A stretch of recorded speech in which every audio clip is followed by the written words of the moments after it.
دادگاه نویای کچوگ ولایت ایرکوتسک روسیه روز 23 مارس سال 2023 دعوای خانواده بخاشف هرم که سال 2017 ماشا غیبولوی و فرزند مهاجر تاجیک را به فرزندی گرفته بود بررسی کرد.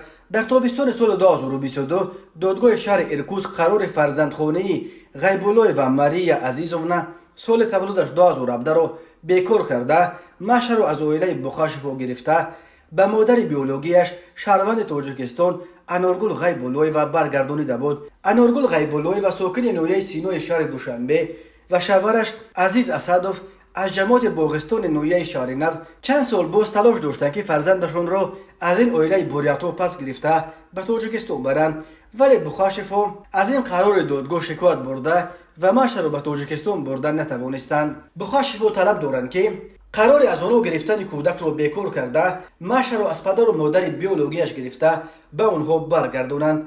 دادگاه نویای کچوگ این طلب آنها را قانع ساخت و حکم دادگاه قبلی را بیکار کرده قرار کرد که کودک را به بخاشف برگردانند. در این باره روز 3 مارس به سامانه محلی ایرکرو ادوکات بخاشف الکسی گاردلیژا خبر داد. بنا به اطلاع او حکم دادگاه هنوز قوه قانونی نگرفته است و پدر و مادر بیولوژی ماشا غیبولوی و میتوانند در ظرف 1 ماه از آن شکایت برند.